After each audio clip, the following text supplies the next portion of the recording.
The Lord hear thee in the day of trouble. The name of the God of Jacob defend thee. Psalm 20. There are days when you wake up and realize that the weight of life is heavier than your capacity to carry it. The day hasn't even begun, and already your heart feels exhausted, your mind restless, your spirit uneasy. Maybe it's a crisis you didn't see coming. Maybe it's the slow pressure of daily responsibilities that have piled up so high you can't see over them anymore. Maybe it's the silence of heaven when you desperately need an answer. Psalm 20 begins in that exact place, the day of trouble. It doesn't deny that trouble exists. It declares that even in trouble, God listens. The psalm begins not with human confidence, but divine assurance. The Lord hear thee in the day of trouble.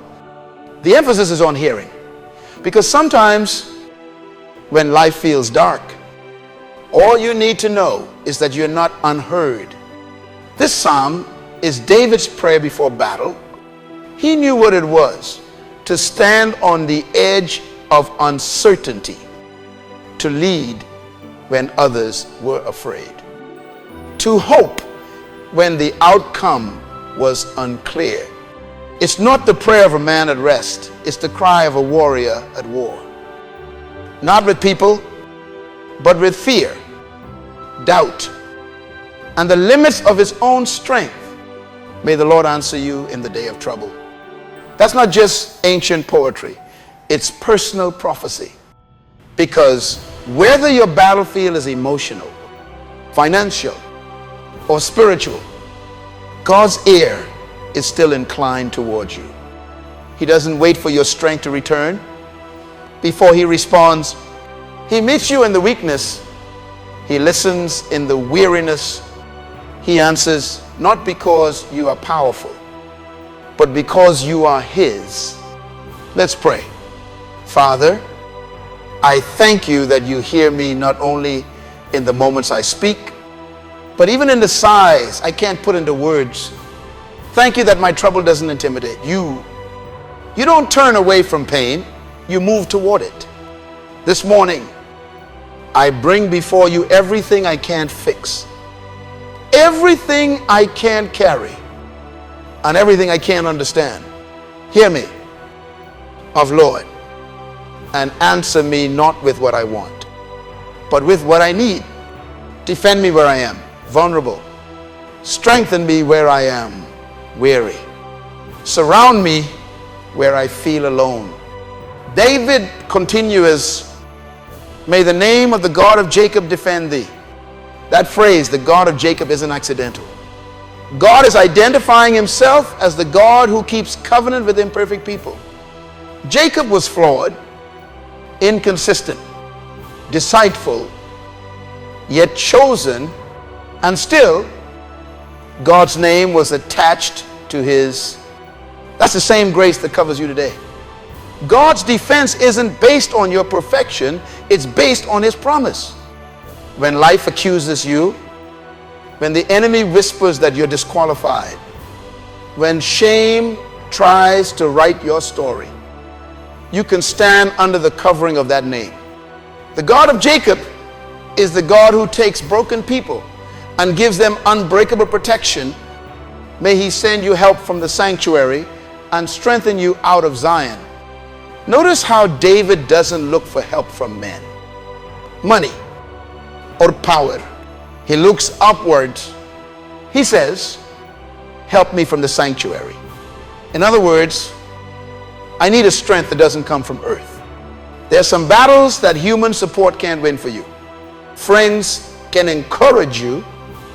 Mentors can advise you. But only divine help can anchor you. The sanctuary represents God's presence, his dwelling place. And that's where true help flows from. The more you draw near to him, the more stable you become. The closer you get to his presence, the more peace replaces panic. Maybe this morning you've been searching for help in all the wrong places. You've been scrolling for solutions, overthinking outcomes. rehearsing scenarios. And the more you try to fix it yourself, the heavier it feels. That's when you stop and pray. Lord, send me help from the sanctuary. Help me not just with solutions, but with peace. Help me not just to get through this day, but to grow through it. Strengthen me from within. May He remember all your offerings and accept your burnt sacrifices. That's a powerful statement. David is saying, may God remember the times you served Him quietly. The prayers you prayed when no one noticed, the seeds you planted in tears. God never forgets faithfulness. He keeps record of every act of obedience. Some of you are living in answered prayers that were sown years ago. Others are still waiting for the harvest. But hear me, the delay is not denial. The altar you built in the past is still speaking today. God remembers every sacrifice. Every sleepless night you trusted Him. Every act of integrity when compromise looked easier. And then David declares, may He grant you according to your heart's desire and fulfill all your purpose. That's not a blank check for selfish ambition. It's an alignment prayer. It means, may your desires be purified until they match His purpose. And may your purpose be fulfilled in full.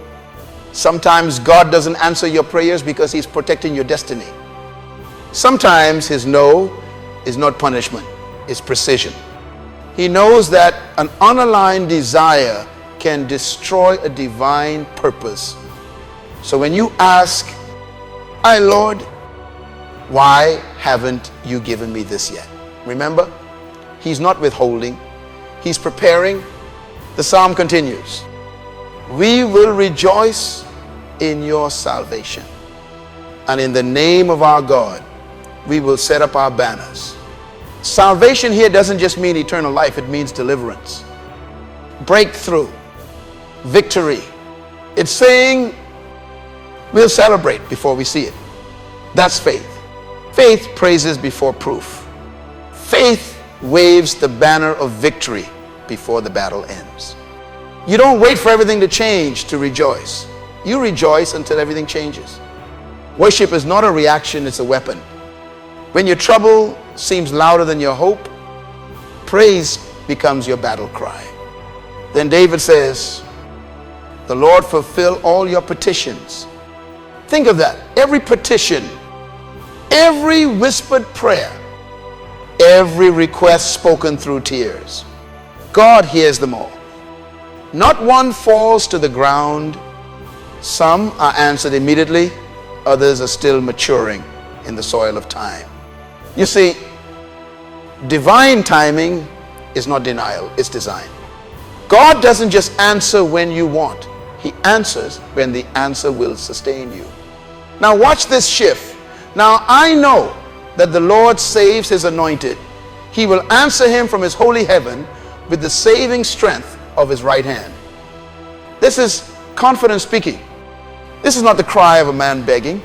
It's the declaration of a man believing. Now I know you can only say that after you've walked through enough battles to recognize God's pattern. You've seen Him rescue you before, so you're confident He'll do it again. That's the fruit of faith tested in fire. You don't learn trust by reading about it. You learn it by walking through days that stretch your belief. You learn to say, now I know. After seasons where you thought you'd never make it but did, where you were certain it was over, but God showed up. So look back today and remember your now I know moments. The days when He sustained you, the nights when you should have lost your mind but peace showed up anyway, the situations that looked final but became foundations. Every time you remember, your confidence grows. Then David writes one of the most iconic verses in Scripture. Some trust in chariots and some in horses, but we will remember the name of the Lord our God.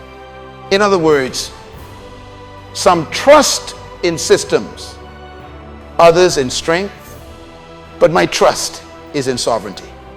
Chariots and horses were symbols of military power, status, strategy, and safety. But David understood something deeper. Everything human has limits.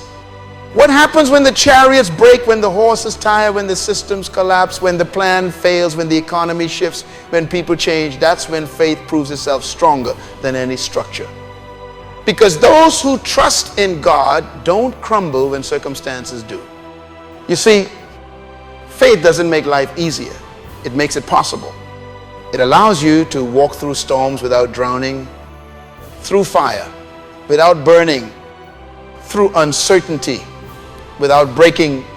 That's what David was declaring. We will remember the name of the Lord. The name of the Lord represents his nature, faithful, a powerful, dependable.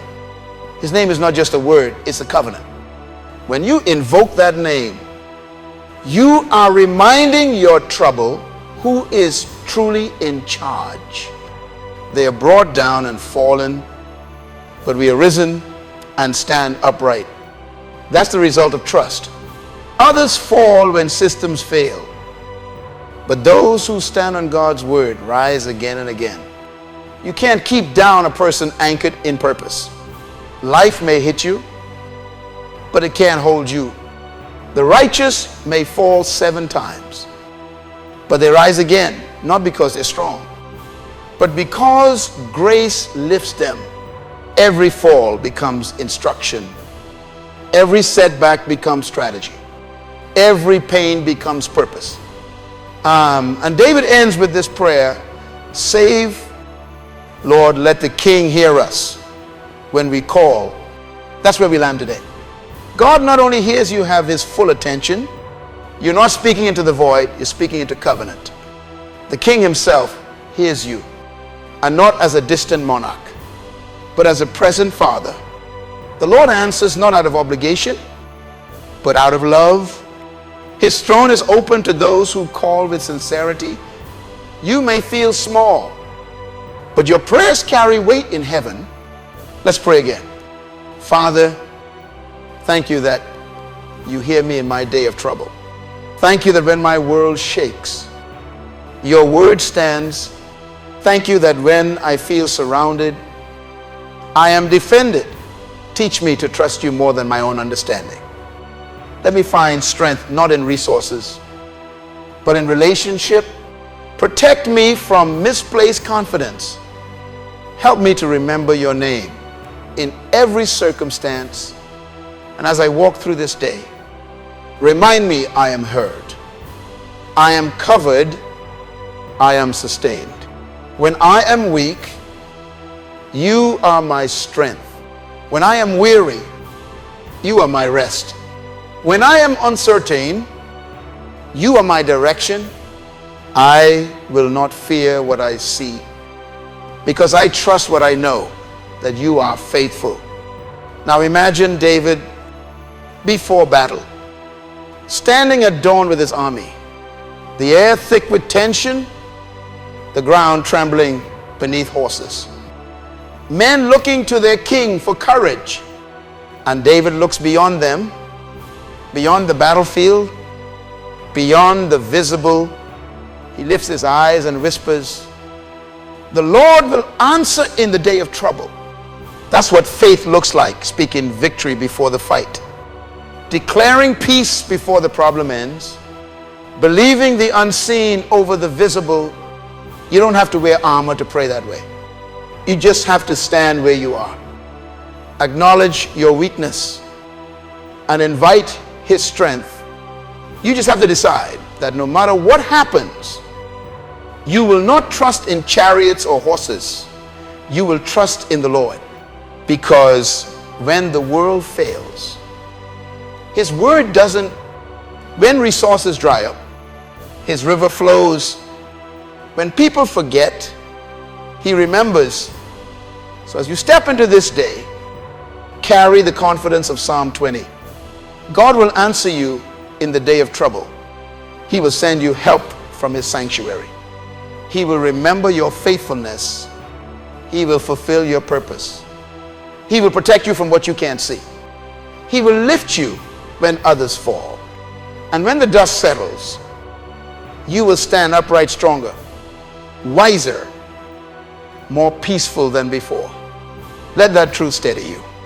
You don't need to know how, you just need to know who. You don't need to see the end. You just need to stay aligned with the one who already has. The same God who heard David will hear you. The same God who delivered Israel will deliver you. The same name that defended kings will defend you now.